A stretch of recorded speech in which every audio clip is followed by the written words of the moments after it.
ലോകത്തിൽ ആദ്യമായിട്ട് വിധവാ പട്ടം നേടിയ തെറിച്ചി ചേച്ചി ജെട്ടി വിധവയുമായ രേഷ്മ പി തങ്കച്ചൻ്റെ ബെല്ലി ഡാൻസ് ഒന്ന് കാണാം.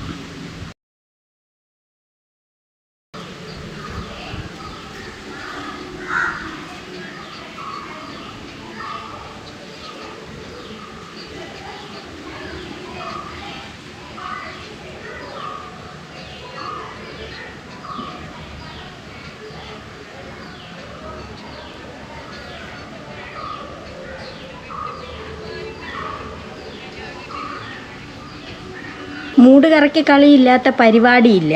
തെറിച്ചി ചേച്ചി കുറച്ചൊക്കെ കാര്യങ്ങളൊക്കെ വന്ന് ഇന്ന് വെളുപ്പിക്കാനായിട്ട് പറഞ്ഞിട്ടുണ്ടായിരുന്നു. കിച്ചു പറഞ്ഞതിൻ്റെ വിപരീതമായിട്ട് അങ്ങനെയല്ല ഇങ്ങനെയാണ് എന്ന് വരുത്തി തീർക്കാൻ വേണ്ടിയിട്ട് ഓരോ കോപ്രായങ്ങൾ പറഞ്ഞുകൊണ്ട് വന്നായിരുന്നു ഈ ഇടയ്ക്ക് വെച്ചിട്ട്. ഞാനിപ്പോൾ 2 ദിവസമായി ഒന്ന് കറങ്ങി തിരിഞ്ഞ് വന്നപ്പോൾ കാണാൻ എന്തൊക്കെയോ നടക്കുന്നു യൂട്യൂബിൽ. തെറിച്ചി ചേച്ചി വന്നിരുന്നും കൊണ്ട് ബാക്കിയുള്ളവരങ്ങ് തെറി വിളി തന്നെ.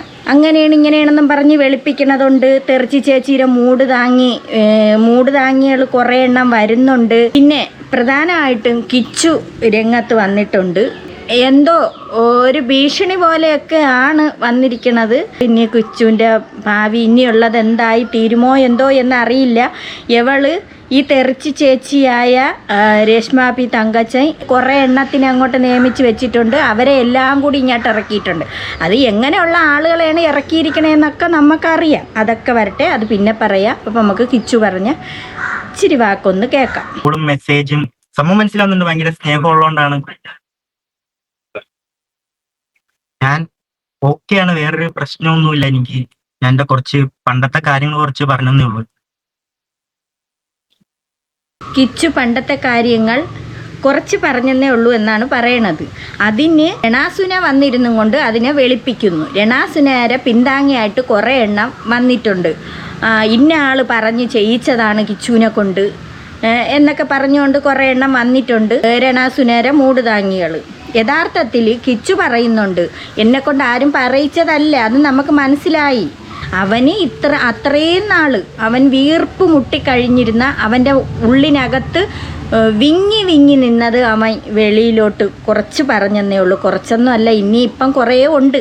അവൻ 20% പറഞ്ഞിട്ടുള്ളൂ, ഇനി 80% ഉണ്ട് എന്നാണ് പറയണത്. കേൾക്കാൻ പറ്റുന്നുണ്ടല്ലോ. പണ്ടത്തെ കുറച്ച് കാര്യങ്ങൾ പറഞ്ഞതേ ഉള്ളൂ. ഇപ്പൊ ഇറങ്ങുന്ന ന്യൂസും കാര്യങ്ങളൊന്നും എന്നെ എഫക്ട് ചെയ്യുന്ന ഒരു കാര്യമല്ല. ഇത് ഞാൻ പറഞ്ഞ കുറച്ച് കാര്യങ്ങൾ എല്ലാവർക്കും മനസ്സിലായെന്ന് തോന്നുന്നു. എനിക്ക് പറയുള്ളൂ, ഞാൻ ഓക്കെ ആണെന്ന് എനിക്ക് പറയണമെന്നുണ്ടായിരുന്നു. കാരണം എനിക്ക് ഭയങ്കരമായിട്ട് കോളും മെസ്സേജും എല്ലാവരും എനിക്ക് വന്ന് ഇൻസ്റ്റയിലാണെങ്കിലും ഭയങ്കരമായിട്ട് മെസ്സേജ് വരുന്നുണ്ട്. അതുകൊണ്ട് എനിക്ക് ഇങ്ങനെ ഒരു ലൈവിൽ വന്ന് പറയാമെന്ന് വിചാരിച്ചു. ഞാൻ ഓക്കെ ആണ്, വേറെ പ്രശ്നമൊന്നുമില്ല. ഈ വരുന്ന ന്യൂസുകളും കാര്യങ്ങളൊന്നും എന്നെ ബാധിക്കുന്ന ഒരു കാര്യമല്ല. ഞാൻ പറയേണ്ട കാര്യങ്ങൾ ഞാൻ നല്ലപോലെ പറഞ്ഞിട്ടുണ്ടെന്ന് തോന്നുന്നു. എല്ലാവർക്കും ഞാൻ കണ്ടിട്ട് മനസ്സിലായിട്ടുണ്ട് എല്ലാവർക്കും. ഇപ്പം പറഞ്ഞുകൊണ്ടെങ്കിൽ കിച്ചു പറഞ്ഞ ഏകദേശം കാര്യങ്ങളൊക്കെ മനസ്സിലായി. കിച്ചുവിൻ്റെ അമ്മ 1.5 വയസ്സുള്ളപ്പോൾ അവർ പോയി, വേറെ ആരുടെയോ പോയതിന് ശേഷം ആ അച്ഛൻ പൊന്നു പോലെയാണ് കിച്ചുവിനെ നോക്കിയത്. എവിടെ ഷൂട്ടിന് പോയിരുന്നാലും ആ സെറ്റിൽ കിച്ചുവിനെ കൊണ്ടുപോവാതെ പോവില്ല. സുതിക്കുട്ട എന്നാണ് വിളിച്ചുകൊണ്ടിരുന്നത്. അതിനിടയിൽ വെച്ചാണ് അച്ഛൻ സ്നേഹിച്ച് രണ്ടാമത് കുറച്ച് കഴിഞ്ഞപ്പോൾ വീണ എന്ന് പറയുന്ന സ്ത്രീയെ കല്യാണം കഴിച്ച് കൊണ്ടുവന്നത്. അത് അവർ ഈ കിച്ചുവിനെ വേറൊരു രീതിക്കാണ് കണ്ടത്. എങ്കിലും അവരെ വീട്ടിലായിരുന്നാൽ പോലും ഈ അച്ഛൻ ഒരു സമയത്ത് ചെന്ന് കിച്ചുവിനെ കാണുമായിരുന്നു. എന്നാലും കുഴപ്പമില്ലാത്ത രീതിക്കൊക്കെ പോയായിരുന്നു. അത് കിച്ചു പറയുന്നുണ്ട്. വീണയെ വെച്ചുകൊണ്ടിരിക്കുമ്പോൾ തന്നെ ഈ തെറിച്ചേച്ചി, അതായത് രേഷ്മ പി തങ്കച്ചൻ, തെറിച്ചേച്ചി ചെന്ന് വീണയെ സ്തുതി വെച്ചുകൊണ്ടിരിക്കുന്ന സമയത്ത് തന്നെ അങ്ങോട്ട് ചെന്ന് മെസ്സേജ് ഇട്ട് പിന്നെ വീഡിയോ കോളും വിളിച്ച് എങ്ങനെയോ ഈ സുധിയെ വശത്താക്കി. പിന്നെ മോൻ്റെ ഇഷ്ടപ്രകാരമാണ് മോൻ്റെ അടുത്ത് ചെന്ന് അനുവാദം ചോദിച്ചു. നിരന്തരം ഇങ്ങനെ വിളിച്ച് ശല്യം ചെയ്തുകൊണ്ടിരിക്കുമ്പോൾ പിന്നെ മോൻ്റെ അടുത്ത് ചോദിക്കണ്ടേ?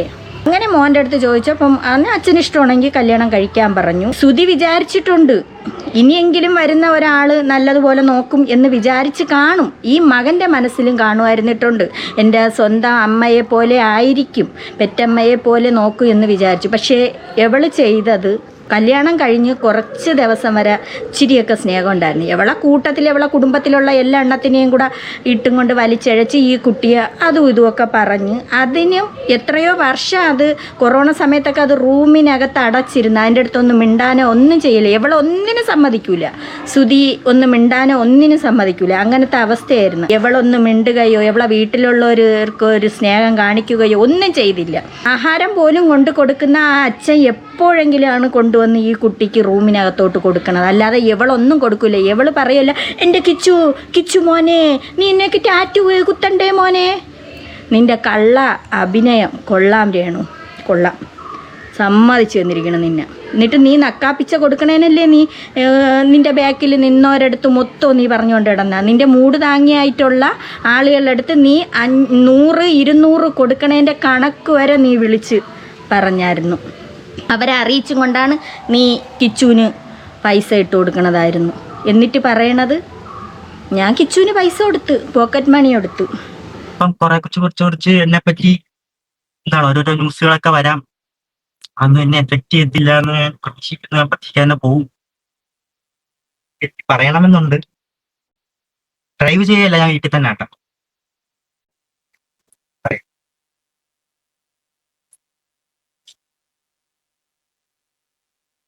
ഇപ്പം എന്നെ പറ്റി ഒരുപാട് ന്യൂസുകൾ ഇറങ്ങാം. ഇപ്പൊ പറയാൻ ഇവര് പെണ്ണിനെ കയറി പീഡിപ്പിച്ചെന്ന് വേണമെങ്കിൽ വരാം ന്യൂസുകളൊക്കെ. എന്താണെങ്കിലും ഞാൻ അതിനൊന്നും മൈൻഡ് ചെയ്യത്തില്ല. ഉള്ളൂ. ഞാൻ ആ പറഞ്ഞ കാര്യങ്ങളൊക്കെ ആർക്കും മനസ്സിലായെന്ന് തോന്നുന്നു. ഒരു പാസ്റ്റ് ആയിരുന്നു എൻ്റെ അത്. ഞാൻ ഓക്കെ ആയിട്ട് നിൽക്കുകയാണ് ഇപ്പം. നമുക്ക് ആദ്യമേ അറിയാമായിരുന്നു ഈ കിച്ചു രേണും കൂടെ ഇൻ്റർവ്യൂവിൽ വന്നിരിക്കുന്ന സമയത്ത് തന്നെ കിച്ചു വിഷമിച്ചിരിക്കുകയാണ്. അവൻ്റെ അച്ഛൻ മരിച്ചതിന് ശേഷം അവന് ഭയങ്കര വിഷമമാണ്. വിഷമിച്ചിരിക്കുന്ന സമയത്ത് ഈ രേണു ഇരുന്ന് അങ്ങോട്ട് തള്ളും. ആളുകൾ പറയും അങ്ങനെയാണ്, എൻ്റെ മോൻ്റെ അടുത്ത് എനിക്ക് സ്നേഹമില്ല, അങ്ങനെയാണ് ഇങ്ങനെയാണ്, അമ്മയും മോനെന്ന് വെച്ചാൽ ഭയങ്കര ബന്ധമാണ്, മോനെ ഉമ്മ. അപ്പോഴ് കിച്ചുവിൻ്റെ അടുത്ത് പറയും കിച്ചു ഉമ്മതാ. ഇതാണ് കള്ള ലക്ഷണം. കുഴപ്പമൊന്നുമില്ല, കൊല്ലത്തെ വീട്ടാടൊപ്പം നിൽക്കുക.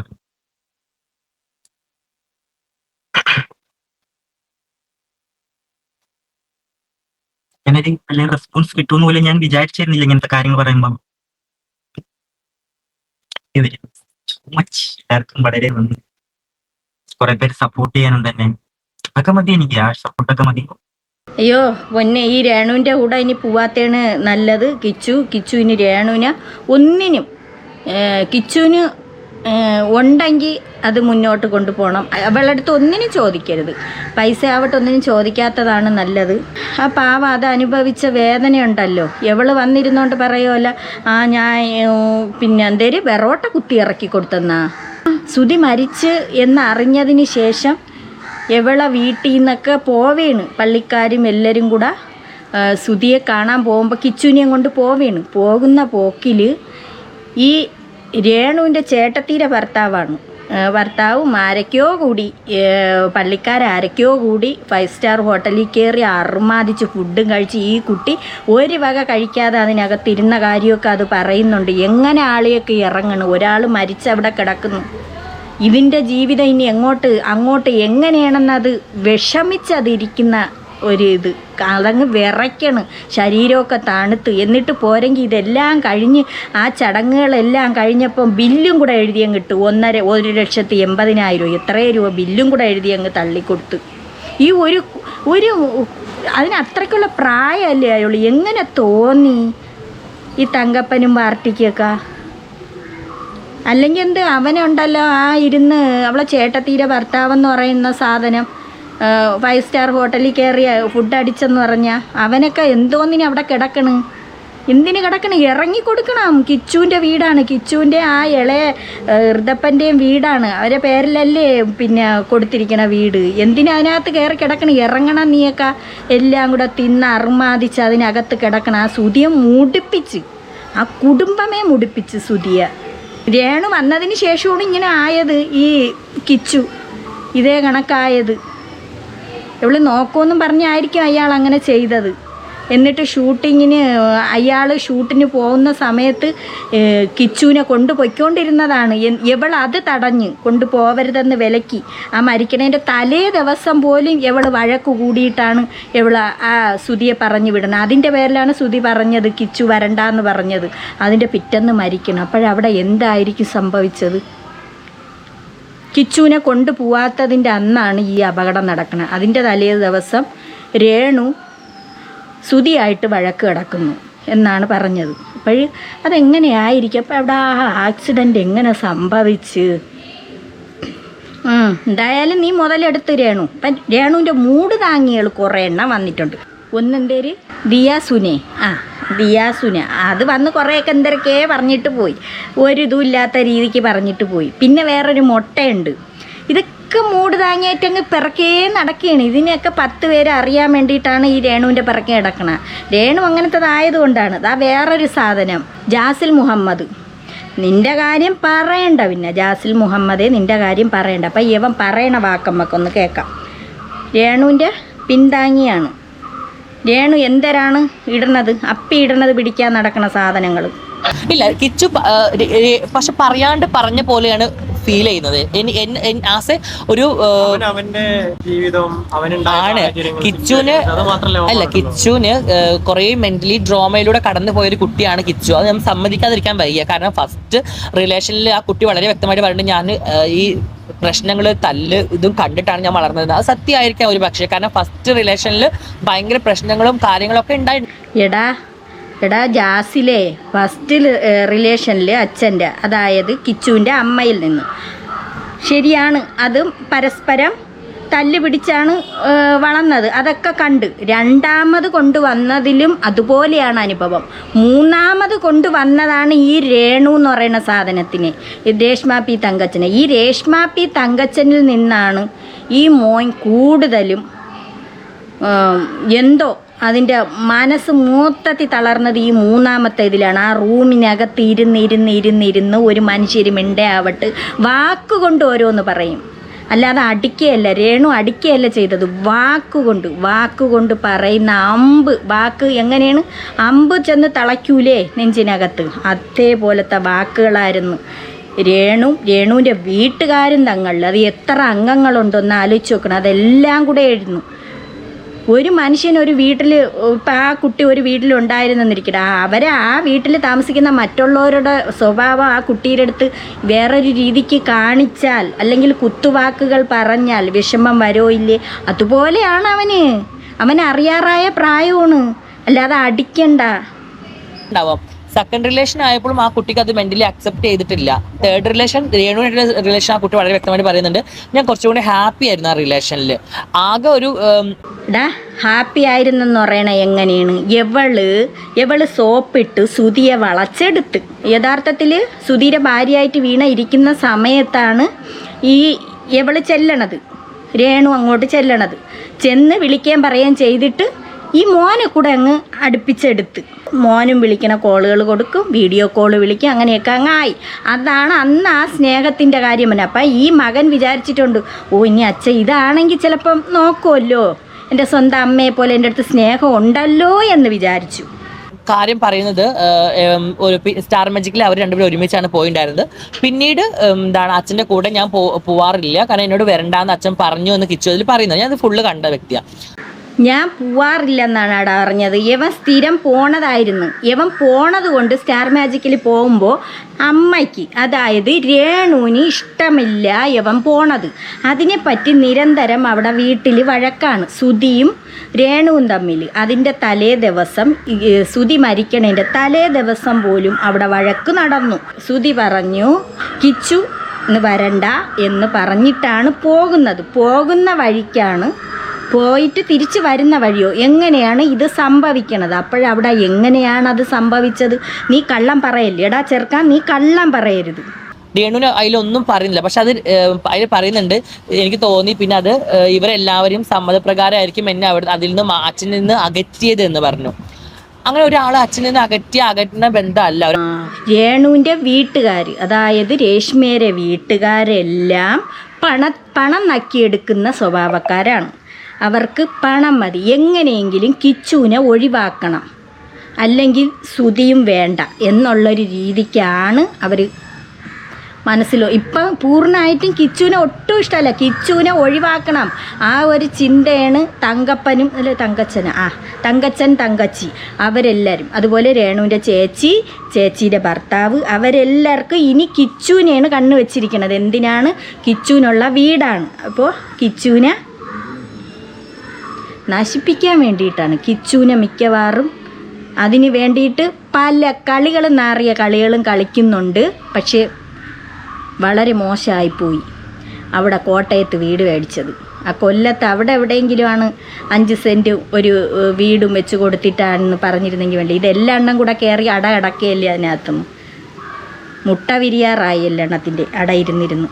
അച്ഛൻ മകൻ ബോണ്ട് എന്ന് പറയുന്നത് അച്ഛനും മകനും ഭയങ്കര സ്നേഹമാണ്. എടാ നിനക്ക് കുടുംബവും നിനക്കൊന്നുമില്ല, എടാ ജാസിൽ മുഹമ്മദേ നിനക്കൊന്നുമില്ല, നീ ഒരു പെൺകുട്ടിയുടെ ജീവിതം തകർത്ത്, നീ ആണാണെന്ന് പറഞ്ഞ് ഒരു പെൺകുട്ടിയുടെ ജീവിതം തകർത്ത് കല്യാണം കഴിച്ചു കൊണ്ടുവന്ന് അതിനെ നീ അങ്ങ് പറഞ്ഞു വിട്ട്, അതിൻ്റെ ജീവിതം കുളം തോണ്ടി നശിപ്പിച്ച് അങ്ങ് പറഞ്ഞു വിട്ടു. രണ്ടാമത് നല്ലോലം കഴിഞ്ഞിരുന്ന ഒരു കുടുംബത്തിൽ പോയിട്ട് അവിടെ ചെന്ന് ആ പാവപ്പെട്ട ഉമ്മാരെ മോനെ അടിച്ചു മാറ്റിക്കൊണ്ട് അല്ലേടാ ജാസിലെ നീ പിന്നെ പെൺവേഷം കെട്ടിയിട്ട്. അപ്പം നീ എന്തുദ്ദേശത്തിലാണ്, നീ എന്തർത്ഥത്തിലാണ് സംസാരിക്കണത്? ഈ വർഗം അടുത്തത് പറയണമെന്ന് കേട്ടോളണം. ഈ സാധനം തിരുവനന്തപുരത്ത് വന്നിട്ട് എന്തൊരു പ്രതിഷേധത്തിന് വന്നതാണ്. പ്രതിഷേധത്തിന് വന്നിട്ട് അവൻ അവിടെ ഷോ കാണിച്ച് അവരെ കമ്മ്യൂണിറ്റിയിലുള്ളവർ തന്നെ യവനെ തല്ലി ഓട്ടിച്ച് യവന് നല്ലത് കൊടുത്ത് അവിടെ നിന്ന് ഉണ്ടായിട്ട് ഓടയാണ് ചെയ്തത്. ഷോ കാണിച്ചു വന്നതാണ്. കുറേ മീഡിയക്കാരെ മുന്നിൽ വന്ന് അങ്ങനെയാണ് ഇങ്ങനെയെന്ന് പറഞ്ഞ ഒരു യവനും കൂടെ ചേർന്നിട്ട് ഷോ കാണിച്ച് തല്ലി ഓടിച്ച്. ഇനി അടുത്ത രേണുവിൻ്റെ അടുത്ത വാക്ക് കേട്ടോളണം. ഒന്നാമത് കിച്ചു എന്ന് പറയുന്നത് ചേച്ചി സ്വന്തം മോനല്ല.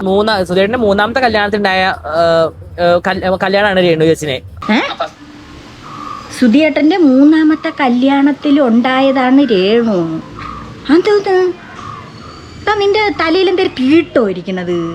തീട്ടം വാരി നിറച്ചു വെച്ചേക്കുന്നു. ഇവ എന്തേര് പറയണത്? ബോധവും ഇല്ല, കൊക്കണോ ഇല്ല. പറയേ. ഫസ്റ്റ് കല്യാണത്തിന്റെ അതിലത്തെ മോനാണ് കിച്ചു. അങ്ങനെ 2ാമത്തെ കല്യാണം, പിന്നെ 3ാമത്തെ കല്യാണത്തിലാണ് രേണു ഉണ്ടാവുന്നത്. അപ്പോൾ ആ ഒരു രേണു, ഒരു 3ാനമ്മ ഒരു മോനെ എങ്ങനെയാണോ പ്രൊട്ടക്ട് ചെയ്യുന്നത്, സ്നേഹിക്കുന്നത്, ആ രീതിയിൽ രേണു ചേച്ചി നന്നായിട്ട് ആ കുട്ടീനെ നോക്കുന്നത് എന്നാണ് എന്റെ. അയ്യോ, രേണു ഭയങ്കരമായിട്ട് ഇങ്ങനെയല്ലേ നോക്കണത്? കിച്ചുവിനെ ഇങ്ങനെയാണ് നോക്കിക്കൊണ്ടിരിക്കണത്. ബാക്കി പറയേ അഭിപ്രായം. കാരണം ഞാനത് കണ്ടോണ്ടിരിക്കുന്ന ഒരു വ്യക്തി കൂടിയാണ്. ഈ 300 രൂപ 200 രൂപ ഒന്നല്ല. ഇവ 24 മണിക്കൂർ രേണുവിന്റെ കൂടെയാണെന്ന്. ഇവ അപ്പോഴും ആശീരുടെ അല്ലേ? അത്യാവശ്യം നല്ല എമൗണ്ട് ഇട്ട് കൊടുക്കുന്നത് ഞാൻ കണ്ടിട്ടുണ്ട്. ഞാൻ കണ്ട വ്യക്തി. അപ്പൊ എനിക്കത് പറയാം. കാരണം എനിക്ക് അതിൽ ആരും പേടിക്കേണ്ട ആവശ്യമില്ല. നീ അങ്ങ് കണ്ടോണ്ടിരിക്കുകയല്ലേ കിച്ചുവിന് പൈസ ഇട്ട് കൊടുക്കണത്. 100 രൂപ ഇട്ട് കൊടുത്താലും ഇതേപോലെയുള്ള ഇങ്ങനെയുള്ള സാധനത്തിൻ്റെ കൂടെയാണ് രേണു നടക്കണത്. അപ്പോഴ് രേണു ഇതിൻ്റെ അടുത്തൊക്കെ പറയും, ഞാൻ കിച്ചുവിന് ഇത്ര ഇട്ട് കൊടുത്ത്. ഒരമ്മ മകനെന്ന് പറഞ്ഞാൽ അമ്മയായാലും അച്ഛനായാലും മക്കൾക്ക് കൊടുക്കണത് അത് ബാക്കിയുള്ളവരടുത്ത് പറയൂല. ഞാൻ ഇന്നത് കൊടുത്തു, എൻ്റെ മകന് ഞാൻ തിന്നാൻ കൊടുത്തു, അല്ലെങ്കിൽ ഞാൻ ഒരു ഡ്രസ്സ് വാങ്ങിച്ചിട്ട് അത് പറഞ്ഞുകൊണ്ട് കിടക്കും. എന്തിനാ ആളുകളെ ബോധ്യപ്പെടുത്തണേ? അവനോൻ്റെ മക്കൾക്ക് മേടിച്ച് കൊടുക്കണം. ഇനി എന്തിനു പറയണേ? എനിക്ക് പറയും രേണുവിൻ്റെ മകനല്ല എന്ന്. പക്ഷേ അവൻ ആ ഒരു രീതിക്കാണ് രേണുവിനെ കണ്ടത്.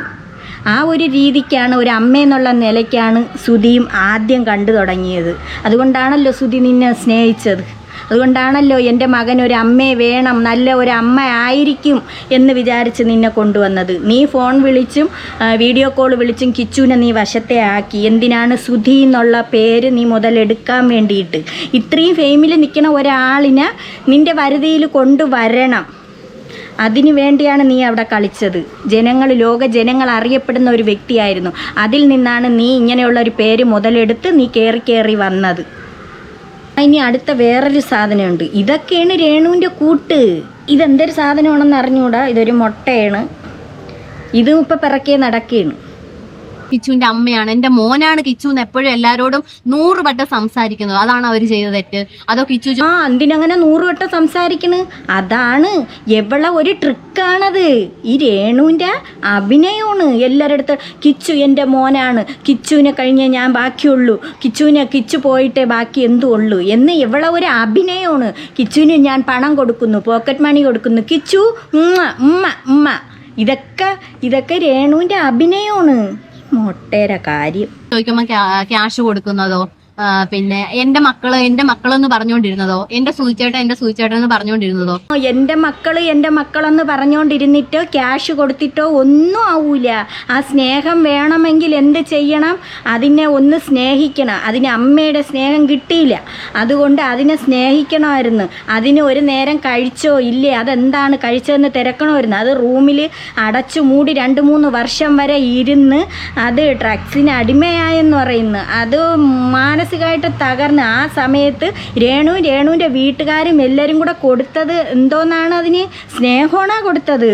അതിന് അമ്പ് തറയ്ക്കും കണക്കാണ് അതിനെ ഓരോ വാക്കുകൾ കൊണ്ട് അതിനെ വേദനിപ്പിച്ചത്. പണം കൊടുത്തത് കൊണ്ട് എല്ലാം അങ്ങാവൂ. പണം കൊടുത്ത സൂചേട്ടാന്ന് പറഞ്ഞുകൊണ്ടിരുന്ന എന്താണ്? സൂചേട്ടാന്ന് പറഞ്ഞുകൊണ്ടിരുന്ന അവൾക്ക് സുധീരെ പേരും പറഞ്ഞ് അവൾ പറ്റിച്ച് തിന്നോണ്ടിരുന്നതാണ്. അല്ലാതെ അല്ല ഷൂചേട്ടൻ്റെ പേര്. ബിഗ് ബോസിൽ ചെന്നിട്ട് ഷൂചേട്ടാ ഫോട്ടോ എടുത്ത് വെച്ചിട്ട് ഷൂചേട്ടാ എവിടെ ചെന്നാലും എൻ്റെ ഷൂചേട്ടൻ. വിധവാ പട്ടം കിട്ടിയോള രംഗങ്ങൾ കാണണ്ടേ? എവള് പാതിരാത്രിയിൽ സബ്സ്ക്രിപ്ഷൻ എന്നും പറഞ്ഞിരുന്ന് കാണിക്കുന്നത് വേറൊരു തരം. എവളിതാ മീഡിയയുടെ മുന്നിൽ കാണിക്കണേണിത്. എടി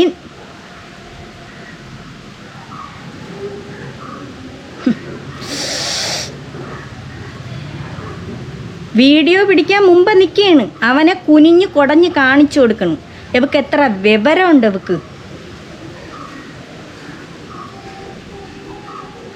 ഇതൊക്കെ കണ്ടിട്ട് ആ ഒരു മോന് ഇത്രയും വയസ്സായി, എന്തായാലും 20-21 വയസ്സൊക്കെ ആവൂലേ ഈ മകന്. അവൻ എങ്ങനെ ഇതൊക്കെ കണ്ടുകൊണ്ടിരിക്കുന്നു? അവൻ്റെ ആ സുധീര വീട്ടിലുള്ളവർ അത് കാണണില്ലേ? വേണം നിനക്ക് സുധീര ഇൻഷുറൻസ് പണം വേണം. ഞാൻ പറയണ ഇവക്ക് കൊടുക്കരുത്. ആ കിച്ചു എന്നെ മേടിക്കണം. അതൊക്കെ മേടിച്ച് ഇറങ്ങാൻ പറയും. കിച്ചു എല്ലാ എണ്ണത്തിനെയും അവിടെ നിറക്ക്. വീട് നിൻ്റെതാണ്. കഷ്ടം. അതിന് അല്ലെങ്കിൽ വാടകയെങ്കിലും കൊടുക്കണം. നീയൊക്കെ ഇത്ര എണ്ണം കൂടെ കയറി തിന്ന് അർമാദിച്ച് കിടക്കണം. രേണു ഇനി നിർത്ത്. ഇനി സുധീര പേരും പറഞ്ഞ് നീ പണം തിന്നണത് നീ നിർത്ത്. പണം ഉണ്ടാക്കണത് നീ പണവും പ്രശസ്തി ഉണ്ടാക്കുന്നല്ലോ സുധീര പേരും പറഞ്ഞിട്ട്. ഇനി നീ കുറേ നാൾ ഇനി കിച്ചുവിൻ്റെ ഈ ഒരു വിഷയം പറഞ്ഞിട്ടായിരിക്കും നീ ഉണ്ടാക്കണത്. കിച്ചുവിനെ വെറുതെ വിട്. കിച്ചു ഒരു കാര്യം ചെയ്യണം. ഇവളെ കയ്യിൽ നിന്ന് 5 പൈസ മേടിക്കരുത്. എന്തെങ്കിലും ജോലി ചെയ്ത് ജീവിക്കാൻ നോക്കണം. എന്തെല്ലാം ജോലികൾ കിടക്കണം. ഇവൾ ഇങ്ങനെയാണ് ഇരുന്ന് കാണിച്ചു കൂട്ടി ഇവൾ പണം ഉണ്ടാക്കണം. ഇവൾ ഗൾഫിൽ കിടന്നും കൊണ്ട് ഇവൾ ഇപ്പോഴും ഇത്തിരി നേരത്തെ ഇന്നലെയും കണ്ടെയൊക്കെ ഇവൾ എന്തൊക്കെയോ പറയണുണ്ട്. നിങ്ങളൊക്കെ ആരൊക്കെ എന്തൊക്കെയോ പറയും. ഞാൻ ഞാൻ പണം സമ്പാദിച്ചു കൂട്ടുമെന്ന്.